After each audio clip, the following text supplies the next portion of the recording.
Hello everyone, मेरा नाम पूर्णिमा शुक्ला है। गुरुकुल माइंड के इस शानदार प्लेटफॉर्म पर आप सभी का स्वागत है। तो कैसे आप लोग? आई होप आप लोग अच्छे होंगे। आज हम लोग सटीक विश्लेषण में आईएलओ की रिपोर्ट डिस्कस करेंगे, यानी कि इंटरनेशनल लेबर ऑर्गेनाइजेशन की एक रिपोर्ट आई है जिसमें उन्होंने बताया है कि किस तरह से प्रवासी जो हैं उनका आंकड़ा पहुंच रहा है और कितने लोग माइग्रेंट कर रहे हैं। तो उसी पर पूरी चर्चा करेंगे। तो चलिए बिना किसी डिले के अपनी न्यूज़ को स्टार्ट करते हैं। तो ये रही हमारी न्यूज़।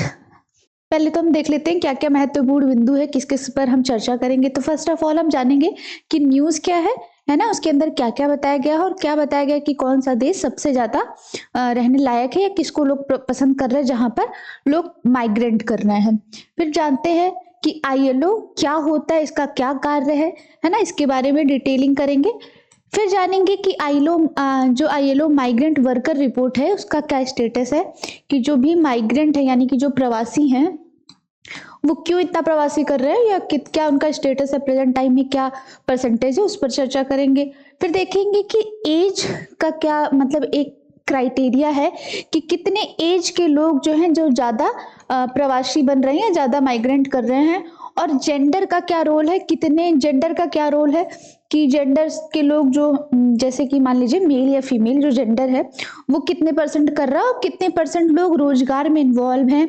क्योंकि बहुत सारी आप महिलाएं देखें, अगर आप जेंडर के अकॉर्डिंग देखें तो बहुत सारी महिलाएं जो होती हैं कभी कभी इस वजह से माइग्रेंट कर जाती हैं क्योंकि उनकी शादी हो जाती है। तो एक ये भी एस्पेक्ट है, तो उस पर चर्चा करेंगे। फिर जानेंगे कि इसका जो आर्थिक क्षेत्र में यानी कि क्या रोल है आईएलओ इसका इंडियन माइग्रेंट का क्या रोल इसमें है, इस पर चर्चा करेंगे कि किस तरह से। क्योंकि मान लीजिए जो प्रवासी जाते हैं, अगर मान लीजिए भारत की हम बात करें तो अगर भारत से बाहर कोई पर्सन जाता है तो वो वहां पर जाने के बाद जो उसकी इनकम होती है, जो वो रोजगार प्राप्त करता है, वहां से जो वो अमाउंट होता है जो अपने यहाँ इंडिया में भेजता है, तो उससे कहीं ना कहीं हमारा फॉरेक्स रिजर्व है ना, रेमिटेंस एक होता है, ये सब मिलता है। तो उस पर चर्चा करेंगे कि रेमिटेंस वगैरह क्या होता है। फिर बात करेंगे कि कौन कौन सी वो प्रमुख जो कंट्रीज है जहां पर लोग ज्यादा जा रहे हैं। क्योंकि जो रिपोर्ट आई है उसमें यही बताया जा रहा है कि कौन सा ऐसा देश है जहां पर लोग ज्यादा जाना पसंद कर रहे हैं। उसका रीजन ये है क्योंकि जहां पर ज्यादा नौकरी, ज्यादा रोजगार और जहां पे फैसिलिटी ज्यादा होती है लोग वहीं पर जाना पसंद करते हैं। तो स्पेशली यूरोपियन कंट्रीज जो होती है उस पर चर्चा करेंगे। फिर क्योंकि हम भारतीय हैं तो भारतीय परिप्रेक्ष्य को देखकर चलेंगे, भारत में भी क्या स्टेटस है। क्योंकि सिर्फ ये इंटरनेशनल लेवल की बात नहीं है, हम लोग इंट्रा मतलब आपस में भी इंट्रा जो स्टेट होते हैं उसमें भी प्रवासन होता है। फॉर एग्जांपल के लिए अगर आप ग्रामीण क्षेत्र में हैं तो ग्रामीण क्षेत्र से आप नगरीय क्षेत्र की तरफ प्रवासन करते हैं, तो ये भी एक टाइप ऑफ प्रवासन ही है ना। भले आप इंटरनल ही कर रहे हैं भारत में रहकर ही, अगर आप उत्तर बिहार के होकर बेंगलुरु जा रहे हैं तो वो भी एक तरीके से माइग्रेशन ही है, पर वो क्या है, डोमेस्टिक है, इंटरनल ही है। तो उस पर भी चर्चा करेंगे। फिर क्या डेटा है भारत का इंडिया के अकॉर्डिंग 2011 के अकॉर्डिंग से लेकर अभी तक का। और एक लास्ट क्वेश्चन आपके एग्जाम प्रोस्पेक्टिव के लिए बनाया गया है जो कहीं ना कहीं आपके एग्जाम में हेल्प करेगा। तो चलिए आगे बढ़ते हैं। अंतरराष्ट्रीय प्रवासियों के बारे में आईएलओ की रिपोर्ट आई है, ठीक है। अब चलिए जानते हैं कि न्यूज क्या है। तो अंतरराष्ट्रीय प्रवासियों के बारे में आईएलओ की रिपोर्ट आई है। वैश्विक श्रम शक्ति में महिलाओं की तुलना में पुरुष अंतरराष्ट्रीय प्रवासियों में अधिक क्यों हैं। तो एक ये है, देखिए आप अगर पुरुष की बात हम करें तो पुरुष हर चीज में ही ज्यादा इस टाइम पर हैं, क्योंकि हम जिस समाज में रह रहे हैं वो एक तरीके से पितृसत्तात्मक राज्य है। और यहाँ पर जो समाज है वहां पर पुरुषों की जो आधिपत्य है वो कहीं ना कहीं ज्यादा है। पर इसका मतलब ये नहीं है कि वुमेन्स को दबाया जा रहा है, कहीं वुमेन्स भी अब अपलिफ्ट हो गई हैं, उन्हें भी अधिकार मिल रहा है।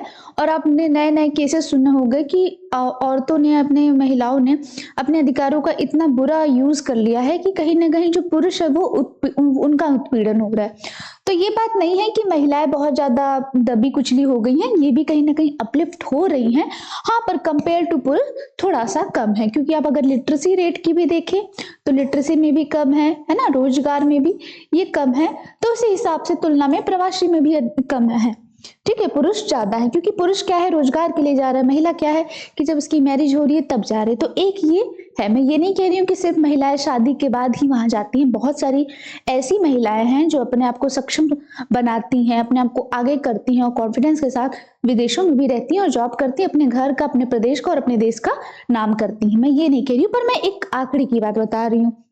इसके अलावा वो कौन सा देश है जिन्होंने सबसे ज्यादा अधिक अंतर्राष्ट्रीय प्रवासी श्रमिकों को अपने में समाहित किया है? तो टोटल न्यूज ये है कि इनकी आईएलओ की एक रिपोर्ट आई है, इन्होंने बताया कि ये आंकड़ा है और यहाँ के लोग जो हैं हमारे के यहाँ प्रवासी हैं, हमारे के यहाँ मतलब प्रवासी हैं या माइग्रेंट हो रहे हैं। और उन्होंने बताया वो कौन कौन से देश हैं, 1 2 3 करके रैंकिंग और प्लस परसेंटेज के अकॉर्डिंग बताया कि यहाँ पर कितने लोग ज्यादा जाना पसंद कर रहे हैं। तो टोटल हमारी न्यूज यही है। तो चलिए इसके पहले थोड़ा सा हम जान लेते हैं कि आईएलओ क्या है ना। तो पहले आईएलओ पर चर्चा करते हैं। तो ये देखिए आप, आईएलओ इंटरनेशनल लेबर ऑर्गेनाइजेशन, ये इसका लोगो है, ये इंटरनेशनल लेवल पर काम करती है। अगर इसकी स्थापना की बात करें तो ये अक्टूबर 1919 में इसकी स्थापना हुई थी। आप लोगों ने अगर इतिहास पढ़ा होगा तो उसमें वर्साई की संधि जो विश्व युद्ध के दौरान की गई थी, उसी के बाद इसकी स्थापना की गई थी। ठीक है।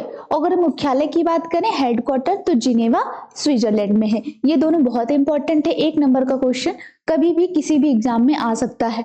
इवन आपका यूपीएससी, यूपीपीसीएस है ना, और इसके अलावा आरओ, एआरओ और ऑल वनडे एग्जामिनेशन में कभी भी ये हेडक्वार्टर और ये डेट तो किसी में भी पूछा जा सकता है।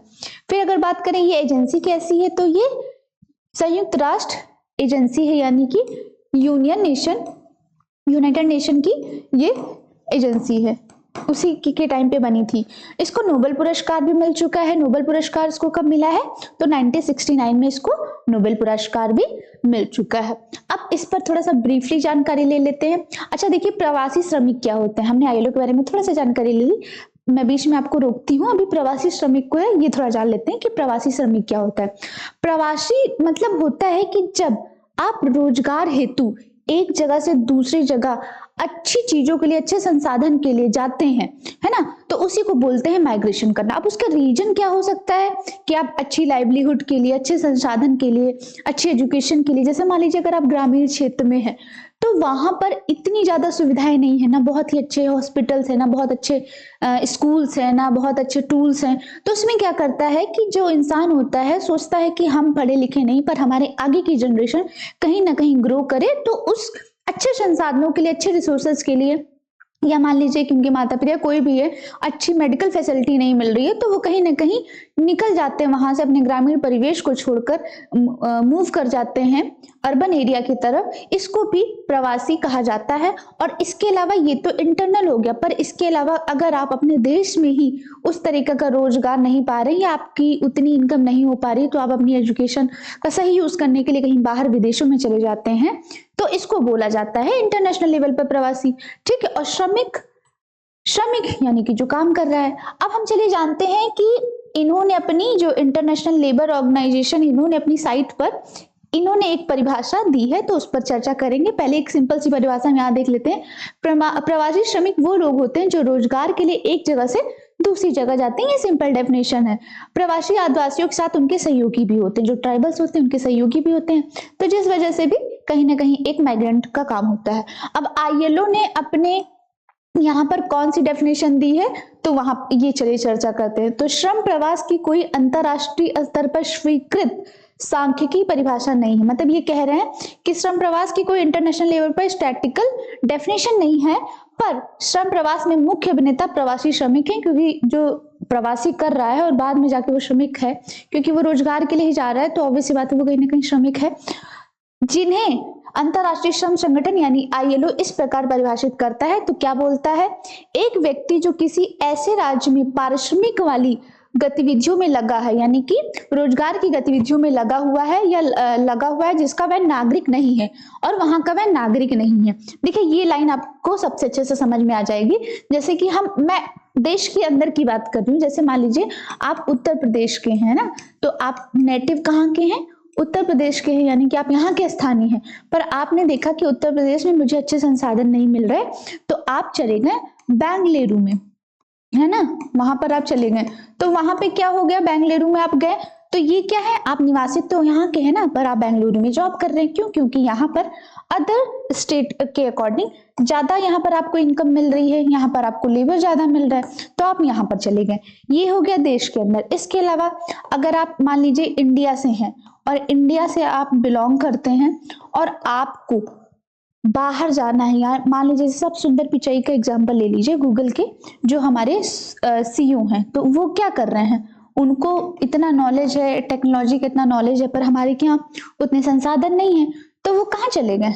वो चले गए यूएसए में, और इस टाइम पे वो टेक्नोलॉजी के मास्टर हैं, गूगल को हैंडल कर रहे हैं। तो क्या हो गया, तो आप यहाँ पर इंटरनेशनल लेवल पे, क्योंकि आप अपने देश से दूसरे देश चले गए, तो एक ये हो गया, ये आपका डोमेस्टिक हो गया यानी इंटरनल हो गया, और ये एक्सटर्नल जब आप अपना देश छोड़कर दूसरे देश चले जाते हैं, ठीक है। और यहाँ से प्रॉफिट क्या होगा, क्योंकि यहाँ पर आप जैसे मान लीजिए सुंदर सर हैं, इनको जो पैसा मिल रहा है, इनकी जो सैलरी मिल रही है, उसका कुछ परसेंट अपने घर भी तो भेजते होंगे ना भारत में, तो उससे क्या होता है, हमारा फॉरेक्स रिजर्व बढ़ता है ना, और हमें रेमिटेंस मिलता है। रेमिटेंस जो होता है जीडीपी में एक अच्छा कंट्रीब्यूशन होता है, जिससे कहीं ना कहीं हमारी जीडीपी बढ़ती है। अब मतलब कि क्योंकि ये जो पैसा होता है डॉलर का होता है और भारत में आ रहा है, तो कहीं ना कहीं इसकी वैल्यू बढ़ती है, ठीक है। श्रमिकों, हाँ, सभी प्रवासी श्रमिकों और उनके परिवारों के सदस्यों के अधिकारों के संरक्षण पर संयुक्त राष्ट्र सम्मेलन 1990 अनुच्छेद 21(2) क्लॉज 1 के तहत इन्होंने ये डेफिनेशन बताई है। तो आई होप आपको आईएलओ की डेफिनेशन समझ में आ गई होगी। आप लोग को अगर इसे डाउनलोड करना है या देखना है तो आप आईएलओ की साइट पर जाएंगे, आपको ये डेफिनेशन मिल जाएगी। चलिए अब थोड़ा सा और चर्चा कर लेते हैं आईएलओ के बारे में। तो आईएलओ का फुल फॉर्म है इंटरनेशनल लेबर ऑर्गेनाइजेशन, अंतरराष्ट्रीय श्रमिक संगठन, ठीक है। तो अगर हम गठन की बात करें तो 1919 में वर्साय संधि, मैंने पहले ही आपको बताया, प्रथम विश्व युद्ध के खत्म होने के बाद आईएलओ की स्थापना हुई थी। प्रथम विश्व युद्ध जब खत्म हुआ तब इन लोगों ने डिसाइड किया कि अब जो है हम एक ऐसे संगठन की स्थापना करेंगे जो कहीं ना कहीं लोगों के मौलिक अधिकारों की रक्षा करेगा, और आपस में लड़ा झगड़ा, इनका मतलब अब काम ये हो चुका था, उस टाइम पे ये लोग समझ चुके थे कि इतना खून खराबा हो चुका था कि अब हमको थोड़ा सा बंधुत्व, भाईचारा ये बढ़ाना है और लोगों की भी शांति स्थापित करनी, कि कब तक लड़ेंगे। मुझे लगता है ये बहुत अच्छा मूव था तब के जमाने में। और अभी हम देखिए हमारा रशिया, यूक्रेन, गाजा, इजराइल अभी भी लड़ रहे हैं। उन लोगों को ये याद रखना चाहिए कि तब का समय जो था, तब हम लोग उतने ज्यादा न पढ़े लिखे थे, न कुछ था, ठीक है, पर फिर भी हम लोग के पास इतनी इंसानियत थी, ये विश्व के लोगों के पास, कि वो समझ रहे थे कि खून खराबा से कुछ नहीं होगा। बस अशोक को देखिए, अशोक ने क्या सोचा कि इतना खून खराबा क्या मिलेगा एट लास्ट में, और उन्होंने क्या किया, स्पिरिचुअल जर्नी पर अपने चले गए। तो इन्होंने भी सोचा कि अब थोड़ा सा, क्योंकि बहुत हो चुका, कब तक युद्ध करते रहेंगे, तो थोड़ा शांति का सहयोग करेंगे, और इसीलिए इन्होंने इसकी स्थापना की थी। तो कब हुई थी? 1919 में वर्साय संधि के बाद हुई थी, प्रथम विश्व युद्ध खत्म होने के बाद, ठीक है। अच्छा, इनका उद्देश्य क्या है कि सामाजिक न्याय के आधार पर सार्वभौमिक और स्थायी शांति स्थापित की जाए। उन्होंने कहा कि सामाजिक न्याय मिले और सार्वभौमिक स्थायी शांति स्थापित की, जिसमें मैंने आपको बताया ना कि शांति के लिए। 1946 में लीग ऑफ नेशन के विघटन के बाद आईएलओ संयुक्त राष्ट्र की पहली विशेष एजेंसी बनी। तो लीग ऑफ नेशन मतलब तभी इसके बाद बना था, उस टाइम पर जब 1946 में इसका विघटन हो गया था लीग ऑफ नेशन का, तो उसी में से एक जो ब्रांच निकली जो कि आपकी आईएलओ बनी, जो कि एक विशेष एजेंसी बनकर उभरी। अगर हम इसकी विशेषता की बात करें तो ये संयुक्त राष्ट्र यानी कि यूनियन नेशन की एकमात्र त्रिपक्षीय एजेंसी है। तो आपसे क्वेश्चन में स्टेटमेंट में पूछ सकता है कि आईएलओ है ना, ये यूपीएससी या यूपीपीएससी वगैरह भी पूछ सकता है, जितने भी स्टेट पीसीएस एग्जाम है, आईएलओ जो है क्या वह त्रिपक्षीय, मतलब ऐसे पूछ सकता है ना, त्रिपक्षीय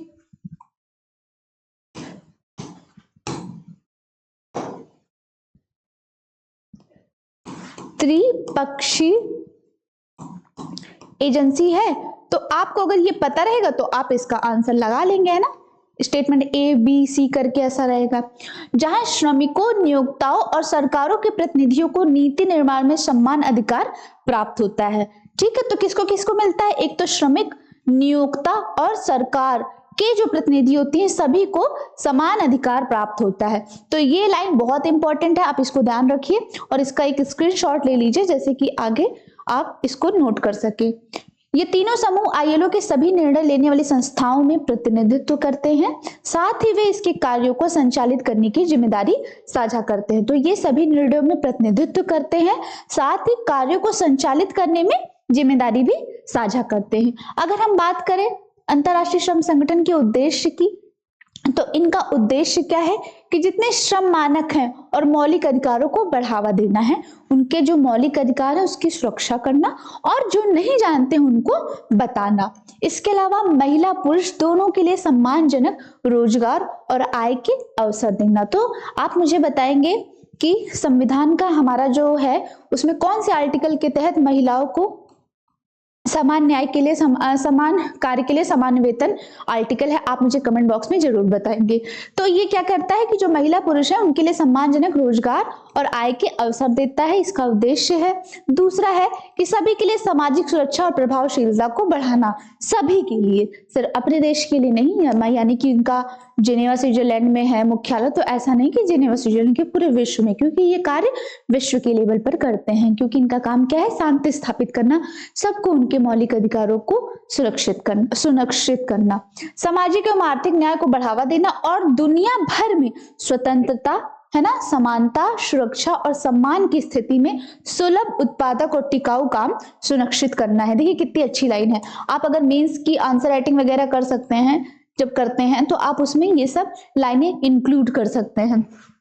इसको राष्ट्र के बीच बंधुत्व और शांति स्थापित करने हेतु शांति पुरस्कार भी मिला है। अभी मैंने आपको स्टार्टिंग में बताया कि इनको 1969 में नोबेल पुरस्कार मिला है। तो क्यों मिला था? राष्ट्र के बीच बंधुत्व और शांति स्थापित करने हेतु, है ना। दुनिया में लड़ाई झगड़ा हर कोई कर रहा है, सबसे बड़ी बात होती है कि अपने आप को शांत करके सबके बीच में प्यार से रहना और शांति बनाना। तो ये कर रहा है, जो कि बहुत ही सराहनीय कार्य है।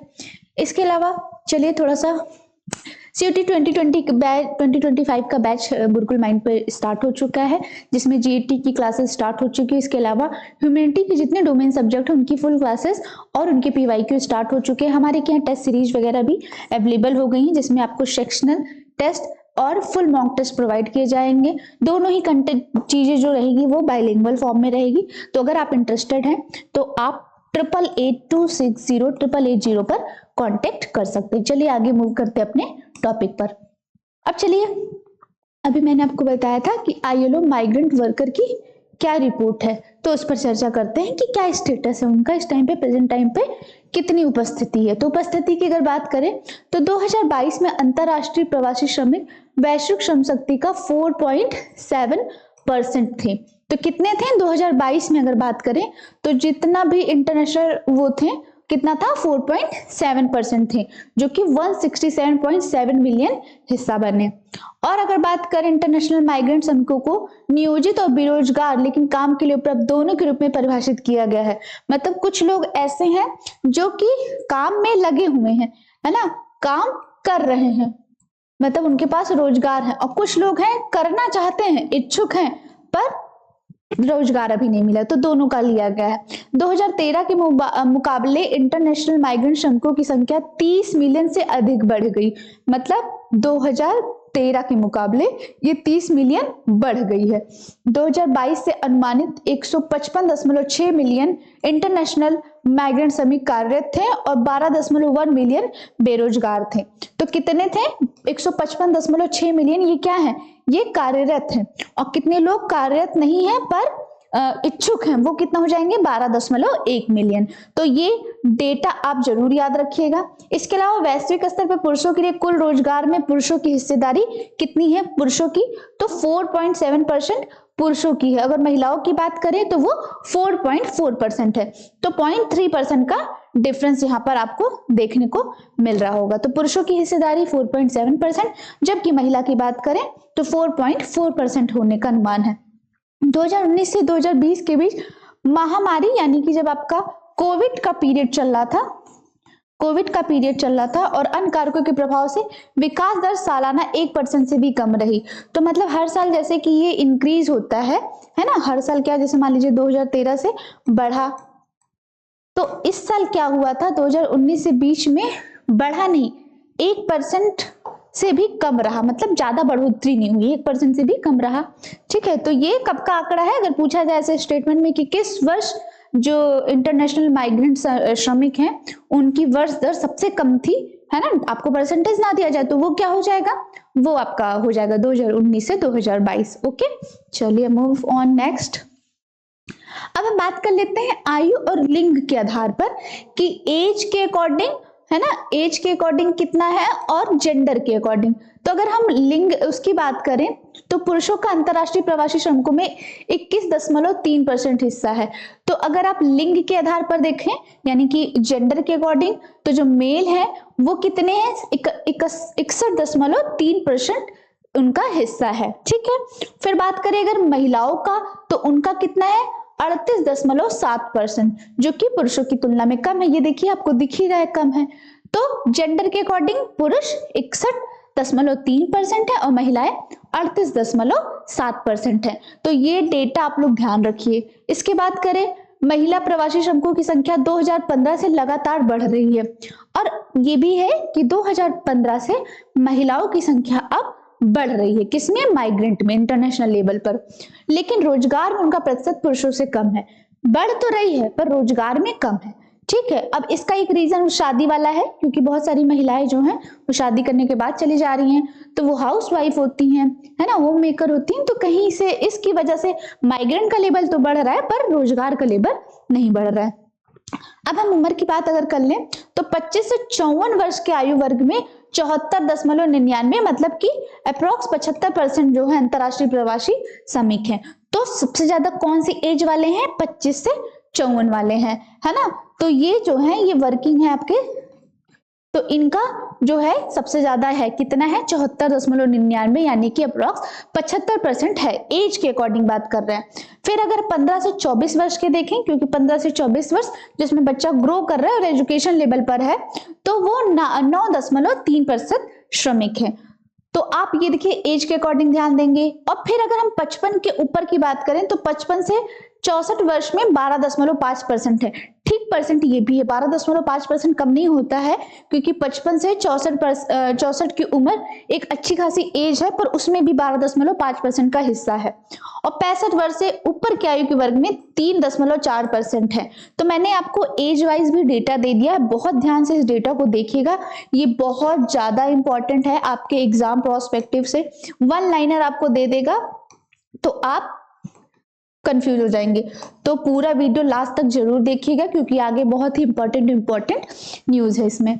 चलिए, तो आपने ये देख लिया होगा, इसका स्क्रीनशॉट ले लीजिए। ठीक है, अब हम आगे मूव करते हैं। ये देखिए हमारे पास एक डेटा है, ये आईएलओ की साइट से मैंने लिया है। तो आईएलओ की साइट्स पर देखिए टोटल 169 मिलियन माइग्रेंट वर्कर्स हैं। ठीक है, ये एस्टिमेटेड है, इन्होंने बताया कि इतना ये है, अप्रोक्स इतना है। अब इसमें अगर हम कंट्रीज की बात करें, अभी मैंने कंट्रीज का आगे बताती हूँ, तो आप अफ्रीका में देखिए 8.1% लोग हैं प्रवासी, सिर्फ 8.1%। और अगर एशिया एंड द पैसिफिक की बात करें तो पैसिफिक और पैसिफिक ओशियन के पास, तो वहां पर 14.2% लोग रहते हैं। और अगर अरब स्टेट की बात करें, क्योंकि आप देखते होंगे लोग अरब में काफी जाना पसंद करते हैं, है ना, तो वहां पर कितना है, 14.3%। और अगर हम अमेरिका की बात करें तो अकेले अमेरिका 25.6% अमेरिका में अकेले यहाँ पर माइग्रेंट्स हैं। और यूरोप एंड सेंट्रल एशिया को मिलाकर 37.7% है। तो यूरोप और सेंट्रल एशिया, देखिए मैंने सब आपको ये जो कंट्रीज हैं यहाँ पर सबसे ज्यादा प्रवासी पाए जा रहे हैं, पर अकेले अमेरिका में 25% पाए जा रहे हैं और यूरोप में 37.7% है। ठीक है, ओवरऑल 169 मिलियन माइग्रेंट वर्कर्स के बीच में आपका ये रेशियो दिया हुआ है। उसमें भी 15 से 24 वर्ष के जो लोग हैं वो 10% है। और मेल और फीमेल की बात करें तो मेल 58.5% और फीमेल 41.5%, ये आंकड़ा है। तो आप इसको भी देख लीजिएगा। और इस तरह का अगर आप अपने उसमें नोट्स वगैरह में बनाकर लिख लें तो ज्यादा से ये अच्छे से याद हो जाएगा। ठीक है, चलिए बताते हैं इसका रोल क्या है ना।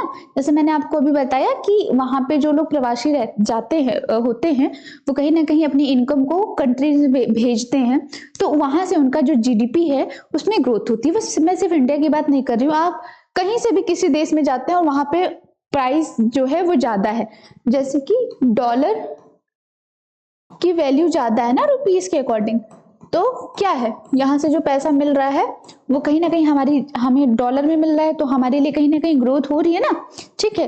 तो इस तरीके से इससे हमारा फॉरेक्स रिजर्व भी बढ़ रहा है, तो ये फायदा होता है। और जो वहां से पैसा भेजा जाता है, जैसे कि अब मान लीजिए आप यहाँ से भेज रहे हैं डॉलर का पैसा, तो जो वो पैसा होता है जो इंटरनेशनल लेवल से आता है हमारे देश में, तो उसको बोलते हैं रेमिटेंस, ठीक है। तो उसे क्या बोला जाता है, रेमिटेंस। तो चलिए सेवा क्षेत्र की अगर बात करें, प्रमुख क्षेत्र कौन कौन से हैं जो रोजगार देते हैं, है ना, इसका रोल देख लेते हैं। तो सबसे ज्यादा जो है आपका सर्विस सेक्टर है, कितना है, 68.4% आपका सर्विस सेक्टर है जिसमें श्रमिक काम करते हैं। फिर अगर हम महिलाओं की बात करें, तो महिलाएं जो हैं सबसे ज्यादा काम करती हैं सर्विस सेक्टर में। महिलाएं जो होती है ज्यादातर वैसे ही काम करती हैं जिसमें थोड़ी सी सिक्योरिटी और सेफ्टी हो, तो महिलाएं सर्विस सेक्टर में काम कर रही हैं। कितना है जो कि उनका हिस्सा सर्विस सेक्टर में, 80.4% हिस्सा सेवा क्षेत्र में महिलाएं काम कर रही हैं, जबकि पुरुषों का 60.8% हिस्सा सेवा क्षेत्र में काम कर रहा है, ठीक। और फिर बात करते हैं अगर उद्योग क्षेत्र में, ये हो गया सेवा क्षेत्र की। अब अगर हम बात करें उद्योग क्षेत्र में, तो अंतरराष्ट्रीय प्रवासी श्रमिकों का हिस्सा 24.3% है। तो जो उद्योग है यानी कि जो इंडस्ट्रियल वर्कर्स हैं, उसमें जो हमारे माइग्रेंट्स हैं वो 24.3% है, यानी कि कुल मिलाकर 1/4 हैं। तो ठीक है, ये भी जो गैर माइग्रेंट्स के बराबर है, ठीक है। अब कृषि क्षेत्र में बात करें तो माइग्रेंट का हिस्सा 7.4% है।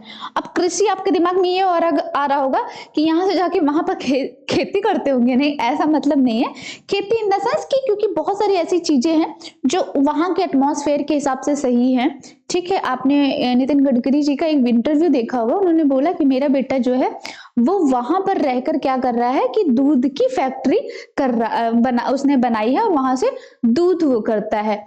तो उसमें मतलब ये नहीं है कि यहाँ पर वो दूध की फैक्ट्री यहाँ पे बना सकते थे, भैंस पाल लेते थे, क्योंकि वहां पर पैकेट्स के दूध आते हैं, तो उसी तरह से उसको बनाया जाता है, उसका एक प्रोसेस होता है ना, फर्मेंटेशन किया जाता है।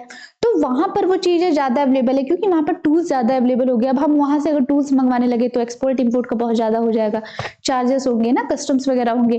तो वो वहीं पर रहकर उन्होंने अपना बिजनेस डाला हुआ है और अच्छा अर्निंग कर रहे हैं। तो एक तरीके से वो बिजनेसमैन भी है और दूसरी बात कृषि क्षेत्र में भी अपना योगदान दे रहे हैं, है ना। जैसे आप लोग हो कि बहुत सारी कॉफीज जो होती है वो हमारी क्या नहीं पाई जाती है ना, कॉफी वाली जो चोकोबेरी होती है वो वहां पाई जाती है, तो उसका भी अच्छा से बिजनेस कर सकती है। एक अच्छी सी लैंड ली आपने, वहां से आप कर रहे हैं, तो उसके हिसाब से ये नहीं कि वहां पर चावल दाल और ये सब उगा रहे हैं, ठीक है। तो 7.4% है, जबकि गैर माइग्रेंट्स का 24.3% है। जो माइग्रेंट्स नहीं है वो 24.3% है, जबकि जो माइग्रेंट्स है उनका 7.4% है। जबकि यहाँ पर आप देखिए उद्योग में 24.3% और ये 24 मतलब यहाँ से भी 0.1% ये ज्यादा है उद्योगियों में। तो सोचिए आप, इंडिया मतलब और भी लोग अच्छे हैं काफी, ठीक है। चले फिर हम बात करते हैं कि वो कौन कौन सी कंट्री, अभी मैंने आपको एक डायग्राम बनाकर दिखाया कि कौन सी कंट्री का सबसे किस किस तरह से परसेंटेज है। अमेरिका का 25% है और यूरोपियन और सेंट्रल एशिया का 37 समथिंग था। तो अब हम देख लेते हैं यहाँ पर कि कौन कौन से हैं। तो प्रवासन के जो प्रमुख जो देश हैं जहां पर लोग ज्यादा जाना पसंद कर रहे हैं, जो हमारी न्यूज की हेडलाइन थी, तो उच्च आय वाले देशों में लोग प्रवासी श्रमिकों की संख्या सबसे ज्यादा है, और वो कितनी है, वो है 68.4%, ठीक। फिर अगर हम बात करें तो 80% से अधिक महिलाएं सेवा क्षेत्र में काम करती है, मैंने पहले ही आपको बता दिया। और उच्च मध्यम आय वाले देशों में 17.4% अंतरराष्ट्रीय प्रवासी श्रमिकों का हिस्सा है। तो जो ज्यादा आय वाला देश है, जहां पे ज्यादा इनकम है, ज्यादा रिसोर्सेस है, वहां पर कितनी संख्या है, 68.4%। और जो मिडिल है, मतलब कि है हाई पर थोड़ा सा उनसे कम है, वहां पे 17.4% है। जैसे आप यूएई वगैरह को ले सकते हैं। 2022 में उच्च आय और उच्च मध्यम वाले देशों में अंतरराष्ट्रीय प्रवासी श्रमिकों के लिए प्रमुख गंतव्य रहे हैं। तो 2022 में जो उच्च आय देशों में ज्यादातर श्रमिक माइग्रेंट किए हैं, ठीक है। तो ये प्रमुख होस्ट कंट्री का जो रीजन रहा है वो यही रहा है कि वहां पर ज्यादा रिसोर्सेस है और ज्यादा इनकम है। मैंने आपको परसेंटेज भी यहाँ पर बता दिए हैं। चलिए मूव ऑन नेक्स्ट। अब थोड़ा सा भारतीय परिप्रेक्ष्य में भी बात कर लें तो मैंने आपको वो कंट्रीज के नाम आपको बताई दिए हैं परसेंटेज के थ्रू, अमेरिका, यूरोपियन और यूएई वगैरह, तो वहां से आप डाउनलोड कर लीजिएगा। अब क्योंकि हम भारत में रह रहे हैं तो भारत का पढ़ना भी हमें बहुत जरूरी है। तो भारतीय परिप्रेक्ष्य में भी हम प्रवासियों की क्या डेफिनेशन वो पढ़ते हैं। तो प्रवासी भारतीय दिवस पहली बात तो 2 साल में 1 बार मनाया जाता है। कितनी बार मनाया जाता है? 2 साल में 1 बार। और कब मनाया जाता है? 9 जनवरी को। अच्छा, 9 जनवरी को क्यों मनाया जाता है? क्योंकि इसी दिन गांधी जी साउथ अफ्रीका से भारत आए थे, तभी से ये प्रवासी दिवस मनाया जाने लगा। मतलब तभी से नहीं, वही रीजन है कि इसको प्रवासी दिवस बोला जाता है। अगर इसकी स्थापना की बात करें तो 2003 में की गई थी, और उस टाइम पे जो हमारे प्राइम मिनिस्टर थे वो माननीय अटल बिहारी जी थी, जो स्वर्गीय हैं इस टाइम पर, की सरकार में के तहत की गई थी। और इनका उद्देश्य क्या है ना, इंटरनेशनल लेवल पर तो शांति, बंधुत्व ये सब करना है, पर हर एक कंट्री का अपना एक अलग एम होता है। ठीक है, एम तो सॉलिड सबका एक एम है, पर इसके अलावा इतर उसके एक और अपना, क्योंकि कंट्री के अंदर होता है तो उसका एक अलग एम भी होता है। तो वो क्या है? तो भारतीय समुदाय को मान्यता देना है ना ज्यादातर, और उनसे जुड़ने के लिए एक मंच प्रदान करना, यह विदेश मंत्रालय का प्रमुख कार्यक्रम है। ठीक है, तो हमारे क्या ये कौन हैंडल करता है? हमारा जो विदेश मंत्रालय है वो हैंडल करता है। दूसरी बात क्या करता है कि उनको मान्यता देता है, उनसे जुड़ने के लिए एक मंच प्रदान भी करता है। क्योंकि कहीं ना कहीं देखिए फायदे तो हैं, हमें मानते हैं कि जब हमारे देश से प्रवासन लोग करते हैं तो उसके फायदे भी हैं, नो डाउट। बट कहीं ना कहीं इसका नुकसान ये है कि हमारे देश का जो लेबर डिविडेंड है वो दूसरी जगह जाके काम कर रहा है, तो हमारे यहाँ का कहीं ना कहीं एक तरीके से वो हो रहा है, लॉस हो रहा है। दूसरी बात ये भी है, एक इमेज ऐसी बन रही है कि हम सक्षम नहीं हैं, जो हमारे यहाँ के लोग इतने ज्यादा माइग्रेंट कर रहे हैं। तो उस पर यह काम किया जाता है कि हम अपने आप को सशक्त बनाएं, अच्छा करें, विकासशील से विकसित बने, जैसे हमारे यहाँ लोग आकर काम करें। वैसे हमारे यहाँ की तो पॉपुलेशन इतनी ज्यादा है कि जरूरत भी है बाहर जाने की और वहां से सीखने की। तो हर चीज का एक नेगेटिव और पॉजिटिव एस्पेक्ट दोनों होता है। तो पॉजिटिव एस्पेक्ट ये है कि वहां पर जो जाते हैं लोग तो वहां से रेमिटेंस वगैरह आता है, जिससे कहीं ना कहीं फॉरेक्स और जीडीपी दोनों कहीं इंक्रीज होती है। और नेगेटिव ये है कि कहीं ना कहीं क्वेश्चन मार्क होता है कि क्या हम कैपेबल नहीं है, जो लोग वहां पर जा रहे हैं हमारे देश से दूसरी जगह जा रहे हैं। ठीक, तो ये हो गई। फिर बात अगर हम करें तो प्रवासी भारतीय दिवस भारत के विभिन्न क्षेत्रों की विविधता और प्रगति को प्रदर्शित करने के लिए विभिन्न शहरों में आयोजित किया जाता है। अलग अलग शहर में किया जाता है, जब जब किया जाता है ना। अभी हाल ही में 80th सेशन जो है प्रवासी दिवस का मनाया गया हमारे यहाँ, तो वो भुवनेश्वर में मनाया गया, उड़ीसा में, है ना। उसके पहले इंदौर में मनाया गया था। तो रिप्रेजेंट करने के लिए अलग अलग स्टेट को हर जगह मनाया जाता है। 2015 से यह एक द्विवार्षिक कार्यक्रम के रूप में आयोजित किया जाता है, जिसमें बीच के वर्षों में थीम आधारित सम्मेलन आयोजित किया जाता है। ठीक है, तो कैसा किया जाता है? थीम आधारित। ठीक, ये प्रारूप प्रवासी भारतीयों के बीच में नेटवर्किंग के अवसर प्रदान करता है, रुचि के विशिष्ट क्षेत्रों पर अधिक केंद्रित चर्चाओं की अनुमति देता है। यानी कि ऐसा जो ज्यादा चर्चित क्षेत्र है या जहां पे लोग ज्यादा माइग्रेंट कर रहे हैं उस पर चर्चा करता है और वहां पर काम करता है। पहला काम तो ये करता है। और ये देखिए 18वां प्रवासी भारतीय दिवस सम्मेलन 8 से 10 जनवरी 2025 को कर दिया गया है। तो ये कब किया गया है? 8 से 10 जनवरी को। कहां पर? उड़ीसा के भुवनेश्वर में, मैंने आपको पहले ही बताया था, आयोजित किया गया था। अच्छा, इस वर्ष हर वर्ष जब ये किया जाता है, जब जब प्रवासी दिवस का मनाया जाता है सेशन, तो उनकी एक थीम होती है। तो इस वर्ष की हमारी थीम क्या थी कि विकसित भारत में प्रवासी भारतीयों का योगदान। ठीक है, तो विकसित भारत जो हमारा है उसमें प्रवासी भारतीयों का योगदान, ये हमारी थीम है। थीम याद कर लीजिएगा, डायरेक्ट क्वेश्चन आएगा कि प्रवासी की क्या थीम, प्रवासी भारतीयों की क्या थीम थी 18वें सेशन में, है ना। और ये कहाँ पे किया गया था? ये देखिए, ये आपका थीम था, ये पीआईबी से उठाया है मैंने, तो आप ये देख सकते हैं। देखिए, पीवीडी कन्वेंशन 2025 8 to 10 जनवरी कहाँ मनाया गया है? भुवनेश्वर में। ये देखिए हमारा भारत का प्रवासी लोगो है ना, श्रमिक का। तो आप ये देख सकते हैं। ठीक, ये देख लीजिए, ये दोनों ध्यान रख लीजिएगा। अगर ऐसे कभी पूछ लिया जाए लोगो वगैरह, वैसे तो कभी पूछता नहीं है कि लोगो दिखा के आपसे पूछ ले कहाँ का लोगो, बट फिर भी आपको पता होना चाहिए। ठीक, तो ये हो गया। चलिए अब थोड़े से माइग्रेशन के आंकड़े देख लेते हैं कि क्या क्या माइग्रेशन का डेटा है। एक छोटा सा ब्रीफ है, वैसे तो ये बहुत बड़ा टॉपिक है। आप अगर डिमांड करेंगे तो मैं नेक्स्ट वीडियो पे प्रॉपर क्लियरली बना दूंगी, जैसे कि आपके सारे डाउट क्लियर हो जाए। बट अभी क्योंकि मैंने आईएलओ को कवर किया तो इसलिए एक छोटा सा बस आपको एक व्यू दे दिया है, बस आप देखिएगा। भारत में आंतरिक प्रवासियों की संख्या साल 2011 में देश की कुल आबादी का 37% था। कितना था? कुल आबादी का 37% था क्या? 2011 में। ठीक है, आंतरिक, आंतरिक मतलब खुद के ही देश में। पीएम आर्थिक सलाहकार परिषद की रिपोर्ट में देश में घरेलू प्रवासन में अब कमी आ रही है। मतलब उन्होंने कहा कि जो इंटरनली हम लोग, जैसे मान लीजिए उत्तर प्रदेश से बिहार, बिहार से उत्तर प्रदेश, बिहार से बेंगलुरु, तो उसमें अब कमी आ रही है। ठीक है, रिपोर्ट में बताया गया कि साल 2011 से 2023 के बीच 11.78% की गिरावट आई है।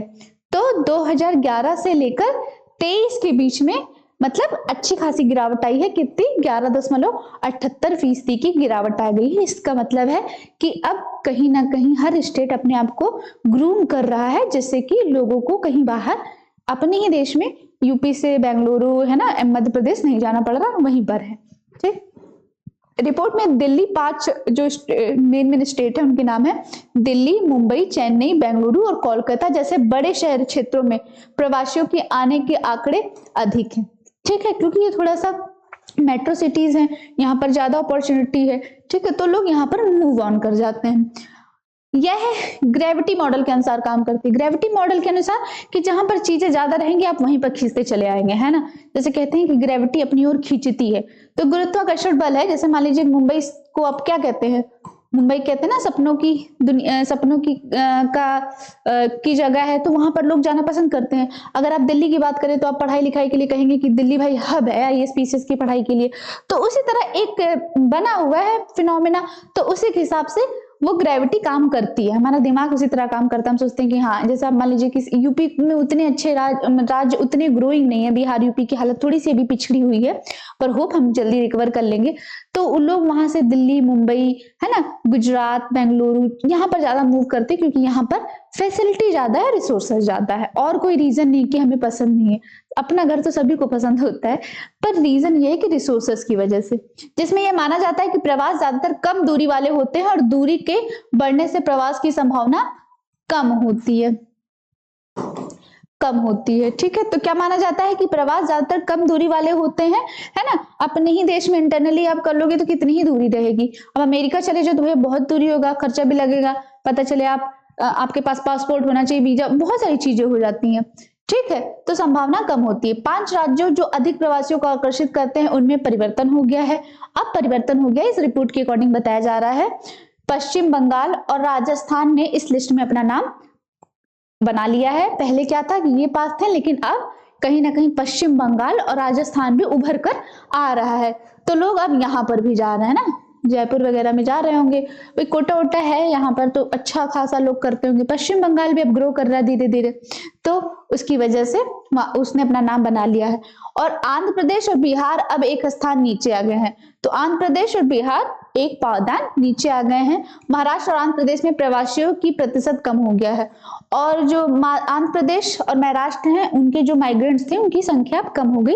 अब वो ये नहीं कि महाराष्ट्र से कहीं और जा रहे हैं, उनकी थोड़ा सा कमी आ गई है। जबकि पश्चिम बंगाल, राजस्थान और कर्नाटक में प्रवासियों की संख्या में वृद्धि हुई है। अच्छा, तो राजस्थान और कर्नाटक और पश्चिम बंगाल के लोगों में, सॉरी यहाँ पे मैंने गलत बोल दिया था, लोगों ने क्या किया है, माइग्रेशन करना स्टार्ट कर दिया है। पहले क्या करते थे कि यहाँ के लोग कम करते थे, पर ये लोग भी अब माइग्रेंट कर रहे हैं, है ना, अपने डोमेस्टिक लेवल पर ही अलग अलग राज्यों में। ठीक है, जैसे कि राजस्थान के लोग, पश्चिम बंगाल के लोग आके अब दिल्ली में बस जा रहे हैं, तो ये सब चीजें हैं। मुंबई, बेंगलुरु, हावड़ा, मध्य दिल्ली और हैदराबाद जैसे जिले सबसे अधिक प्रवासी आकर्षित है। ठीक है, तो देखिए जो थोड़ा सा पॉश एरिया है, जहां पर ज्यादा टेक्नोलॉजी है, जहां पर ज्यादा इंडस्ट्रियल चीजें, या जहां पर कुछ हब्स टाइप के, वहीं पर लोग जाना पसंद करते हैं। तो आपको ये तो लॉजिकल, आप बिना बताए देखे या पढ़े बता सकते हो कि मुंबई, दिल्ली, है ना, और आपका हैदराबाद, और ये सब चीजें जो है, हावड़ा, पश्चिम बंगाल का जो हावड़ा, वहां पर लोग ज्यादा माइग्रेट करना पसंद कर रहे हैं। जबकि किसमें कमी आई है, वेलसाड, चित्तूर, पश्चिम बर्धमान, आगरा, गुंटूर और विलुपुरम और शाहसा जैसे जिले सबसे अधिक प्रवासियों के स्रोत के रूप में उभरे हैं। तो ये तो हो गया आपका स्टेट, है ना। ये क्या हो गए आपके जो जिले वगैरह हैं, उसमें लोग जाना पसंद कर रहे हैं। तो कौन सा जिला है, विलुपुरम, शाहसा, गुंटूर, आगरा, वर्धमान, पश्चिम बंगाल, चित्तूर और वेलुसाड। ठीक, तो ये हो गया। भारतीय प्रवासी दुनिया में सबसे ज्यादा है। तो पूरी दुनिया में जो भारतीय प्रवासी हैं वो सबसे ज्यादा है। भारत की पॉपुलेशन भी सबसे ज्यादा, प्रवासी भी सबसे ज्यादा, है ना। और विदेश मंत्रालय के मुताबिक मई 2024 तक विदेशों में रहने वाले भारतीयों की संख्या करीब, आप देख रहे हैं, 35.42 मिलियन है। अकेले भारत की इतनी जनसंख्या है प्रवासियों की। सोचने वाली बात है, हमें काम करने की जरूरत है। ठीक है, तो ये आपके आंकड़े हो गए, आप इसका स्क्रीनशॉट अच्छा सा ले लीजिए। जैसे कि आप ये सारे डेटे जो मैंने सर्कल किए हैं जरूर पढ़िएगा, बहुत इंपॉर्टेंट आपके लिए। और इसके अलावा अगर आपको इसके नोट्स चाहिए प्रॉपर, तो आप हमें www.gurkulmind.com पर विजिट करके वहां से ये पूरी ले लेंगे। और मैं नीचे इसको, अगर आप मैसेज करेंगे तो इसको टैग भी करा दूंगी कमेंट बॉक्स में। ठीक है, चलिए अब आपका लास्ट है प्रैक्टिस क्वेश्चन, जो आपके एग्जाम प्रोस्पेक्टिव से बनाया गया है। तो होप अच्छा लगे आपको एग्जाम। तो चलिए टेस्ट, चलिए बताइए कौन सा है क्वेश्चन। अंतरराष्ट्रीय श्रम संगठन आईएलओ का मुख्य उद्देश्य क्या है? पहला है श्रमिकों के अधिकारों का उल्लंघन करना, दूसरा है रोजगार में सुधार करना और सामाजिक न्याय को बढ़ावा देना, तीसरा है केवल श्रमिकों के वेतन को नियंत्रित करना, और लास्ट है केवल रोजगार नीति को लागू करना। तो आई होप आपको क्लास अच्छी लगी होगी और इसका आंसर आप मुझे कमेंट बॉक्स में देंगे। ठीक है, और ऐसे ही चैनल पर रेगुलर आप रहें। ये हमारा गुरुकुल माइंड का पेज है, ये आप हमें इंस्टाग्राम पे फॉलो कर सकते हैं, ये टेलीग्राम, ये फेसबुक पर, ये हमारा ऑफिशियल एड्रेस है ओमिक्रॉन फर्स्ट ग्रेटर नोएडा। ठीक है, किसी भी तरीके की एडमिशन या कोई भी इंक्वायरी वगैरह आप करनी है तो आप इस यहाँ पर आ सकते हैं। ये हमारा नंबर है 8882608880, आप इस पे कॉल कर सकते हैं। ये हमारी वेबसाइट है www.gurukulmind.com, और प्लीज लाइक कमेंट शेयर करिए। ये गुरुकुल माइंड का पेज है, अगर आप नए हैं तो इसको सब्सक्राइब जरूर कर लीजिए। आई होप आपको क्लास अच्छी लगी होगी, और प्लीज कमेंट बॉक्स में मुझे जिस तरह से भी आपका फीडबैक हो आप शेयर कर सकते हैं। Thank you.